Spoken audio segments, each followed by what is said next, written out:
Well, it continues to be one of the most shocking shows on TV with an incredibly shocking death and an even more shocking return that puts the show in a whole new direction.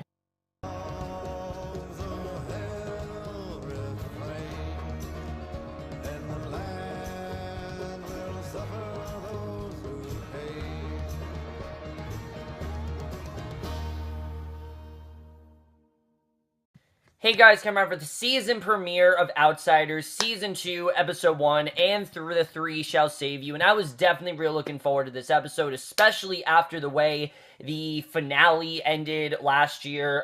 Just that cliffhanger was so incredibly done with finally the two clans basically coming together, and I really didn't know where this episode was going to be, and holy shit was this a good premiere. I mean, this was so shocking. I had no idea where they were going to go. They did such a great job of keeping us in secrecy, not telling us anything, and I'm honestly shocked with the direction they decided to take with this episode, and I'm very interested in seeing really where they're going to go from here, but it really does show how ballsy the show really is, because, I mean, it doesn't really get more ballsy than what they really did in this episode, but because they took a lot of chances here, but let's just get into this episode, because this was an insane premiere. Already things are off to a great start, so let's just get right into it, and we start off immediately where we see Wade, his deputies are mid-battle with the Feral clan on Shea Mountain. They're trying to stay back, but the Ferals, they go into attack mode. It's pouring rain. The Ferals are just brutally massacring the deputies one by one, and it's crazy. I mean, it literally was like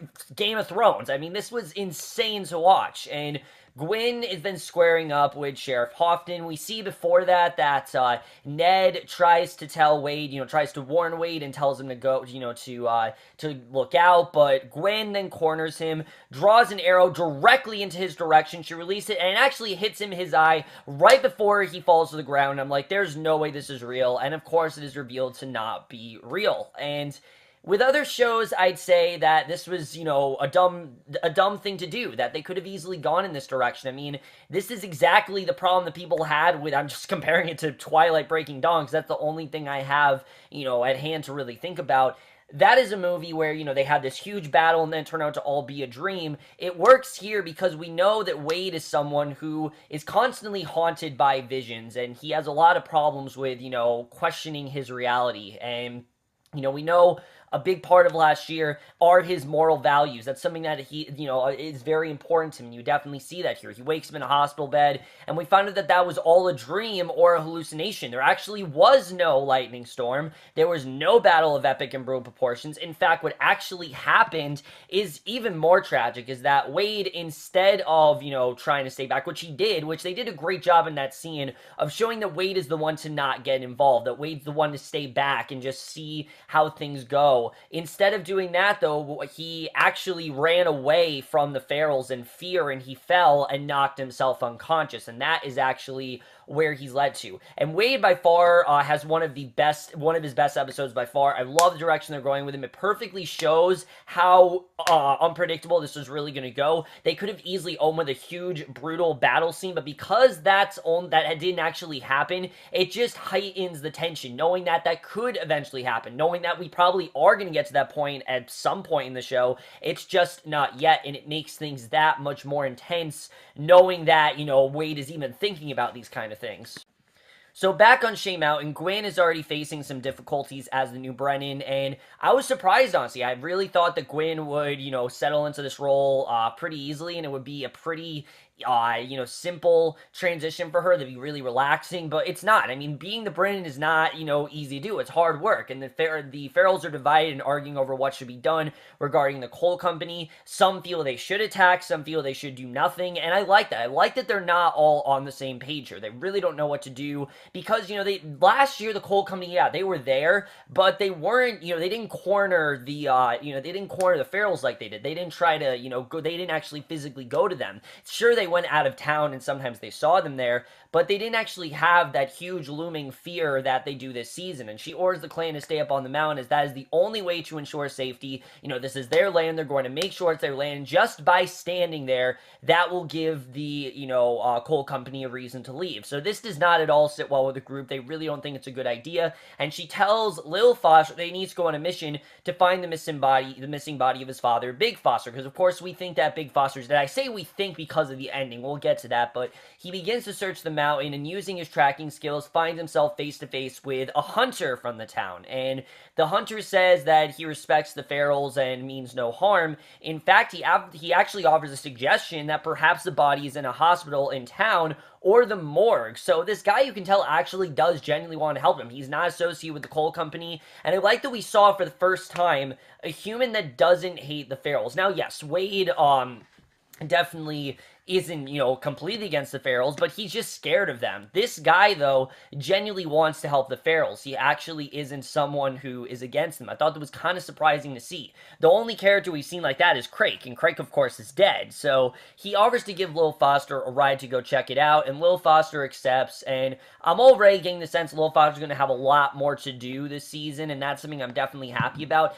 But again, he had a lot to do in the first half of last season, so I can't really say they're improving that, because we'll just have to see what happens throughout the rest of the season. But Gwyn then goes to the box cell to confront Asa and finds that he has escaped. Remember the girl in the white dress with the butterflies dropped a key into his cell in the season 1 finale. As we know, Asa made it pretty clear. This is not my home anymore, and outside there isn't really my home either. So he's really stuck here with trying to find where he really wants to go. She breaks down. She's taking a moment to compose herself, and you can see there's a part of Gwyn that wanted to go back to Asa, that wanted to apologize to him, that wants to, get back to the way they were. The problem is, it's simply too late. Asa did all he could to try to relinquish his feelings for Gwyn and show that he still loves her and that they can have that great life together.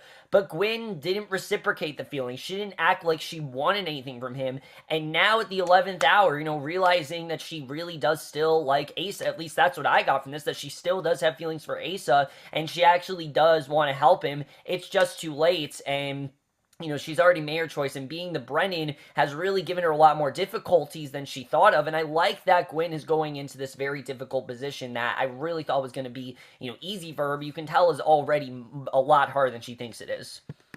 So she then looks up and sees 3 wolves, and this is a brilliant moment of foreshadowing. We don't know what these 3 wolves mean. We just know they're here, and we know the first time we saw Asa, we saw these 3 wolves before. So what is that really all about? We don't really know. We know the episode's called "And the 3 Shall Save You." So after a brief stare down, the wolves walk off, and we'll get back into the wolves much later, definitely, but Asa has in fact fled the mountain, which I was not all surprised about. We knew that he was kind of going in this direction, and he's wandering throughout the woods, and he finds himself on a road with a bridge, and he stops briefly, takes off his vest, bracelets, side knife, and necklace, and he tosses them all off the bridge, basically showing that he doesn't want any part of this clan. He's denouncing his association with his family, and he is no longer a Feral. He doesn't want to be referred to as one.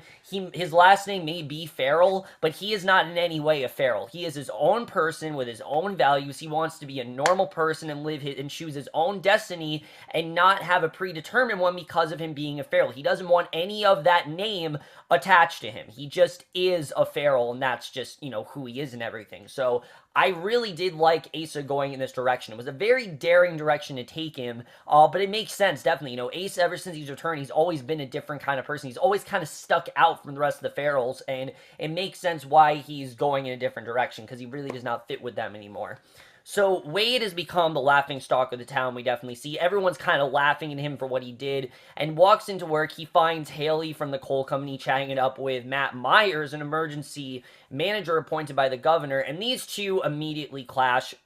Myers does not at all really trust Wade. He kind of wants him gone, and he, you can tell, wants to get involved. He wants to hurt the Ferals. He wants to do some damage to them, but Wade feels that, no, they need to take a step back. He knows what kind of damage the Ferals can do. From that dream, he now knows that the Ferals are very dangerous, and he knows that they can't engage. They just kind of have to stand back, and it's, upsetting because they do want to attack, but it's frustrating, I definitely think, for him, but he knows it's really the only thing they can do. It's the only way to ensure their safety against the Ferals, because again, the Ferals will rip them to shreds, either way. They're perfectly fine with, massacring them. We've seen that, that's been evidently clear since the beginning of the show, that they will do whatever they can to protect their land, and if it means, ripping some people to shreds, they'll rip some people to shreds, and that's something that, Wade is really trying to warn them, and I think that's something that Myers is going to learn very quickly. And I'm interested in seeing where the storyline is going to go, because I do like that, Wade in the first season seemed like he fit in pretty well here, that the coal company, they were on his side and that they were working on this together. Now that Wade has, gone away from the Farrells and he's ran away and kind of been a coward, because let's face it, Wade kind of is a coward. He really is, but he's a coward in the sense that he knows, what's smart. He knows that they can't, take down the Farrells. There are just too many of them. Instead, they now look at him as a laughing stock, when in reality, they probably should be looking at themselves as a laughing stock, because they're the one making the dumb decision, while Wade is really the one who actually is a smart one, even though he is kind of a coward. And I like the way the show characterized that. The show has always done a very good job at characterizing Wade, getting us to sympathize him, and this is a perfect way of doing that. So despite Gwen's mandate that the Farrells stay up the mountain, Hassel isn't really listening. He begins to wander down, heading towards town, which is understandable because he spent most of last season down there. It was only it wasn't until episode 11 that he decided that, he'd come back to the Farrells, and he finds Sally Ann and tries to apologize for everything that happened with his family, and she's still very angry, understandably. She didn't know, how powerful his family was. She didn't know how violent they were. I mean, they imprisoned her. She's not accepting any excuses, and it's really sad because these two, they should be together. Hassel really does care about her, and he really does want to provide for her, and she wandered around the mountains for 2 days, and she could have been killed either by animals or his family, and he didn't do anything. He just kind of left her there, and there's nothing that he can say or do that can get her to forgive, to get her to forgive him, because she's also lost her job because she was away with him, and she tells Hassel she never wants to see him again, and it's really sad to see. I mean, I really did love these two together. I really did like their whole romance going on in the show,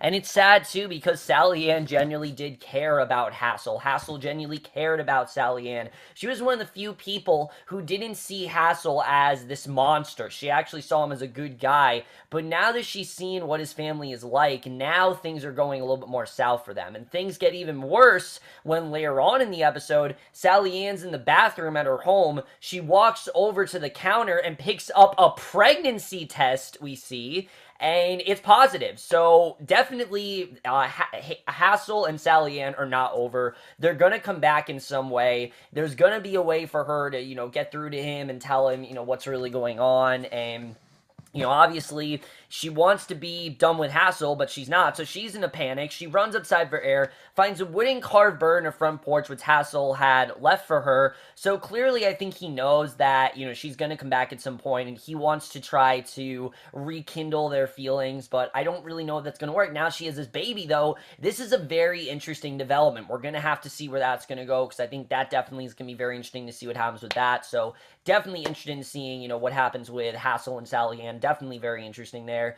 But Hassel has once again found his way back to Shea Mountain, and he meets up with Gwen, and she seems very suspicious, so he tells her he was just out searching for ginseng for her coronation badge for when she officially takes the oath as Brennan, because remember, she is Brennan, but it's not official yet, so Gwen tells Hassel that she doesn't want him going into the town. His place is here on top of the mountain, and that's where he's gonna stay. He needs to be on top of the mountain, and that's what needs to happen. So Hassel assures her that he's made his choice. He isn't going anywhere ever again, because at this point, and when he says that, he really means it at this point, because to his knowledge, Sally Ann's done with him. He has no future with her. He has no purpose outside of the mountain, and it's very sad to see, but, you can really tell why Hassel feels this way, and you can genuinely feel the emotion in Hassel, and I think it's just because how great of an actor the dude who plays Hassel is. I can't think of his name right now, but he's such a good actor. He did an incredible job in this scene, and you really do feel bad for Hassel and Sally Ann. It's really your classic Romeo and Juliet storyline, and really that's being taken, their relationship is being tested more than ever, and they're doing an incredible job of adding even more layers to an already great storyline. So, Lil Foster's still road tripping along to town when the hunter says they need to stop off a local bar to visit a friend quickly, and the hunter is inside. One of his drinking buddies recognizes Lil Foster as a Farrell, and all hell breaks loose. Patrons from the bar spill out the parking lot, confront Lil Foster, who says that they're all friends there. A man responds that he ain't his friend, and that a fight ensues, and Lil Foster really does a ton of ass-kicking, and just before he's about to stab the man, we see Wade shows up, orders him down to his knees with his hands behind his head, and Lil Foster kneels down, smiles, and points at Wade as if he recognizes him and is mocking him from his stellar performance up on the mountain. You know, of course, how everyone else, you know, to the Farrells, Wade is nothing. They're not at all afraid of Wade. You know, he was the one that got away. He was the one that was afraid of them and ran in fear. So, you know, Wade is about as intimidating as, you know, one of their own. He really is not intimidating at all. He's not scared of him, and Ryan Hurst did an incredible job in this scene, I have to say. He was so great with what he did here. I really did love his performance here. You can tell that Wade is genuinely terrified. Well, Thomas M. Hughes did a great job as well, but Ryan Hurst specifically really did a great job with the way this scene was done. I really did feel bad for Wade, though, because, again, this is something that Wade has to deal with, and there's this great scene where Wade goes back to his wife, and basically she tells him that, you know, he can't hold out all this anger for Breece. Even though he wants to, he can't hold out all this anger for him. He can't keep, you know, putting it against the family. So he really is determined to figure out, you know, who is the cause of Breece, because he can't just be terrified of the Farrells. He really wants to get this done. So he brings Lil Foster down to the sheriff's station, and he sits down with him, and he just can't pass up the opportunity to ask about his brother-in-law. And Lil Foster straight up he actually tells him, even though Wade didn't ask him, he tells him that it was his father, Big Foster, who killed his brother-in-law. However, Big Foster, as we know, is dead. So he tells him it was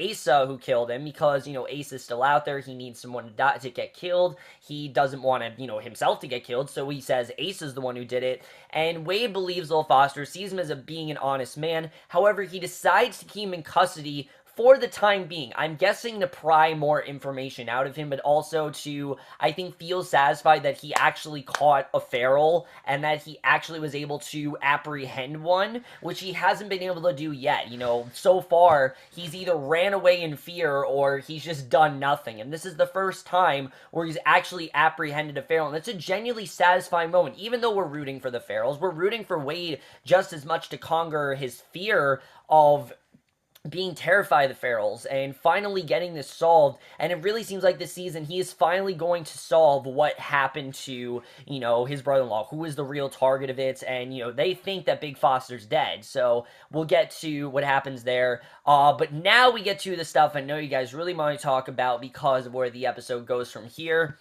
Because the rest of the episode is pretty much spent with Asa, which was a very daring direction for the show to take, but he's made it to town. He breaks the window of the convenience store, and he robs the cash register before walking out. And simultaneously this is happening, we see Gwen lying in bed. She slowly wakes up to a vision of Elon, Big Foster's dead son, staying in her room. She calls his name, and he turns around, motions to the staff and necklace before he walks into the darkness, and this was kind of a weird scene. I don't really know why she saw Elon. She didn't really have much of a relationship with him.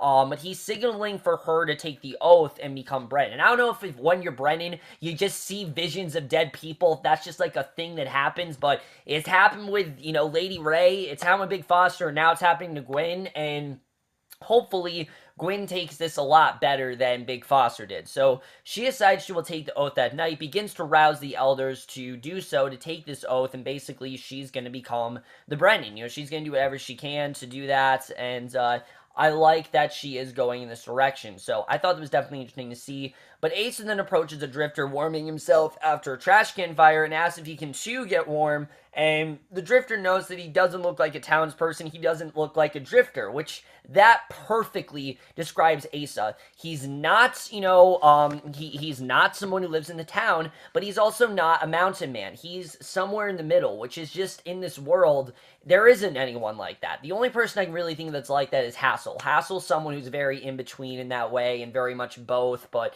Asa is, you know, completely divided, and he's split down the middle, and that's why Asa does not fit in this world. Again, he is the titular outsider of this show. So he asks if he's a Farrell, which upsets Asa. He denounces the Farrells, calls them animals, says he hopes they rot, and Asa just kind of takes it, because again, he's no longer associated with that family. He's not really upset that this man is insulting the Farrells. He doesn't really care that much. So up on the mountain, the elders have gathered. Gwen is taking the oath to officially become Brennan, and Asa's then wandering around a rail yard, and he sees the three wolves again. And at this point, we don't know what's going to happen here, what the three wolves really mean. But these are the same three wolves that Gwen saw earlier. So Asa begins to walk away. The wolves block his path, and after an intense stare down, he backs away, turns around, but they begin to follow him. He stops, turns around to confront them. The wolves are growling and snarling at him. He kneels to the ground before them just as one jumps, sinking his teeth into his neck. The others join in, rip him apart, and Asa is dead. Yeah, they actually killed off Asa in this episode. I'm shocked that that actually happened. I can't believe the show went in that direction. It's insane that they actually did it. But it does make sense why they actually killed him. Now, I'll get into that in a second because we have to get to the very end of this episode, which is even crazier, where we see this random elderly woman preparing soup. Who the hell she is, I don't know, but she makes her way through a rundown house, gives her bowl to a man who's watching television, and we're thinking it's gonna be maybe her husband or like a new threat, and she has one bowl left over. She brings the other bowl into the basement where a person lies in bed completely covered by blankets, and she asks the person wants anything to eat. The covers slowly move back, and it's none other than Big Foster himself. Yes, Big Foster is in fact alive, and that is the way the episode ends. Crazy stuff overall, but let's just get in this episode and what's the hell's gonna happen now, because really, who knows? So, wow, really, I mean, what a crazy premiere this was, and where even do I start? I mean, so much went down just in this first episode, but it's only the first episode, and there's still so much we can go. Let's first talk about Big Foster being alive, because I mean, this is insane, really. I mean, they made us think that they killed the main lead, and we still saw David Morse in the credits. That really made me scratching my head. I'm like, why is David Morse still in the opening titles? He was clearly killed at the end of season 1, but now we're seeing that's not the case, and that makes me very intrigued to see where his storyline is really going to go, because as we know, everyone's against Big Foster right now. No one wants to believe that he's alive, so I'm just going to go out on a limb and say he faked his death. That's what I think is going on. I think Big Foster faked his death to get away from the clan. He knew he'd done wrong. He knew that, you know, he was too powerful, and I think that he is probably going to sit out for a little bit, but he definitely is going to try to take Gwen's title away from her. I mean, he still wants to be the Brennan. I think he's still obsessed with being a control freak, and I mean, that's not going to change. I think definitely he's going to come back to do that, and that's something I'm definitely looking forward to. But what's even more interesting is we know now that Big Foster is the one who killed, you know, who is the one that killed, Breeze, who, of course, you know, Wade is doing everything he can to get justice for. And now that we know that Big Foster's alive, we could get the confrontation between these two that I'm definitely really looking forward to seeing. I think we've all really wanted to see that since this show began, really, ever since we found out really what Wade's been through. We've always wanted to see these two confronted, and now that, you know, Big Foster's alive, now we can really see that go down, and that's something I'm definitely interested in seeing what's going to happen here. Who is this woman? Why is Big Foster staying with her? I mean, there's just so many hidden questions, and they did such a great job of doing that. We don't really know what that's all about. But then, of course, there's the tragic part, and that, of course, is Ace's death, which is so shocking. I can't believe the show would go in this direction, but at the same time, I'm kind of happy they did. Why? Because as much as I do love the character of Asa, I really do feel that character had a complete arc last season. They did everything they could with that character. They told the story they wanted to tell. There really wasn't any other direction they could have taken him in. I mean, I think they did all they needed to do with him. You know, he served his purpose on the show. He can't be with Gwen anymore. He doesn't fit in with the mountaintop. He's an outsider. And I think the reason the episode's called "And the Three Wolves Shall Save You" is because the wolves, in a really fucked up and in a really dark way, they did in fact save Asa. They saved Asa from having to make a choice, which, you know, he just didn't fit into society. This was a world that he just did not fit into, and the only way that he could be saved is to just take his life. And I think at that last moment, he just realized that, you know what, this is a blessing. This is a good thing that I get to go out. I don't have to be tainted by that name anymore, because who knows what Asa could have gotten into. He could have probably become unhireable. He would have ended up ridiculed all his life. I mean, really, there wasn't any sort of world where Asa actually is responsible respect and becomes the man he really wants to be. That just was not happening ever. So I'm actually very happy they did take this direction with Asa, because in the end, he kind of did get a happy ending in a way. He got what he wanted. He was able to make a choice. He now is able to fit into his own society, and the way he does that is, of course, by dying. It's sad to think about, but that really is what happened to him. So I'm really not upset they killed Asa. I think it was very satisfying where they went with him. I think it makes total sense why they did that, and that's something I'm definitely interested in getting into, is what is really going on, with Asa. How's everyone going to move on? Because I don't think anyone's going to care, though, that he's dead, because they all think he left, right? So no one really knows what's going to happen there. And now that Lil Foster's given out Asa, as the one who killed Brees, Wade's going to go looking for him, but Asa's going to be nowhere to be found. Big Foster is who he's going to find. So that's something I'm very compelled in seeing, is what's going to happen there. I mean, Wade's going to be on a wild goose chase, essentially, because he's going to be looking for a man who's dead. So I don't know what's going to happen with that. I do feel that this could be the season where Wade has to admit that he did, in fact, kill, a feral, because that is something that he did kind of have to come to terms with, but he never actually really told anyone. It never actually did him much harm. So I do feel that's something that he's going to have to come to terms with at some point. I don't know how that's going to go down or what's going to happen there, but that's going to be very interesting what ends up happening with that. And then Gwen, I like the direction that Gwen is going, where she is becoming a little bit more tougher. She's becoming, but at everything, she already was very tough. She already was tough. She already was very independent. But she really is starting to, I think, develop a bit of problem, because she's starting to realize that being a Brennan is not all it's cracked up to be. She never really wanted this title. She took it because she thought she'd be better than Big Foster, and she genuinely wants to help them. But now she's realizing, I think, really the pitfalls that come with being the Brennan, and really the consequences that come with having to be in that position.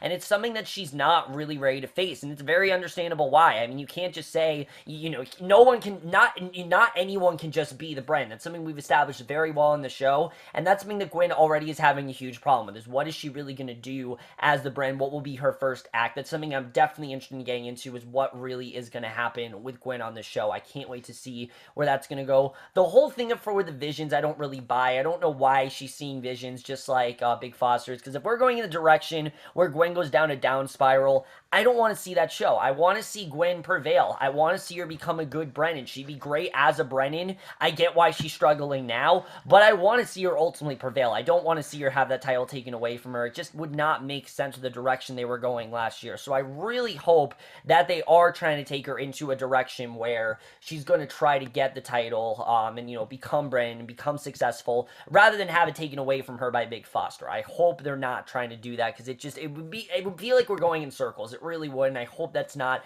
the case. We'll have to see what happens with that. And then Hassel and Sally Ann is truly tragic. I mean, these two, Hassel believes that they're done, but we know they're obviously not. Sally Ann is pregnant, and she's going to find Hassel. Hopefully they do rekindle in some way. That's something I'm definitely looking forward to.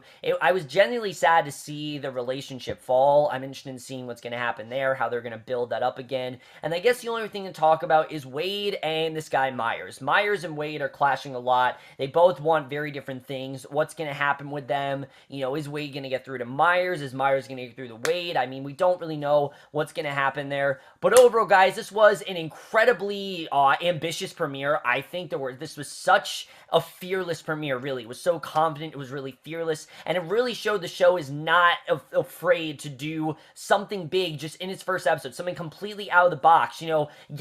Resurrecting Big Foster and then killing Asa is pretty big stuff that they only did in the first episode. And it really makes me excited for the potential this season really has. There's so many directions the season can go in. But overall, guys, was a really great premiere. It was pretty close to perfect besides some of the stuff going on with Gwen. And I am going to give Outsiders Season 2, Episode 1, and The Three Shall Save You a 4.75 out of 5 or an A. Guys, Outsiders, I already really did love the show, but you can already tell the show is in fact evolving. They know what to do with the characters. They know what direction to go in with them. And just from this premiere, you can already tell we're going in a much tougher, darker direction than the show has ever tackled before. I can't wait to see where we go this season. After this, there's so much potential. There's so many unhidden questions, and I can't can't wait to see what ends up happening this season, because the potential it has now is so much more than what I thought they really had. What I thought we were doing is completely different, but it makes the season that much more worthwhile. It gives a sense of unpredictability, which is not exactly something you see a lot on TV nowadays, because everything gets spoiled, but this show is very unpredictable. It's so surprising. Not enough people watch it, and I can't wait to see where they end up going in this season, because the potential really is endless, honestly. But whatever, guys, my season premiere of Outsiders. Let me know what you guys thought of this episode. Sorry it took me so long to review this premiere. I meant to review it back, like, last week. I will try to be a little bit more semi-consistent with this show. I know episode 2 comes out tonight. I don't know if I'll get it up tonight, but I will try to get it up definitely before next Tuesday, that's for sure. But that was the video. Hope you guys enjoy it. We'll see you guys in my next video, which will be for tonight's episode of The Flash, which we'll see how that goes, and we'll see you guys for that. Okay, bye.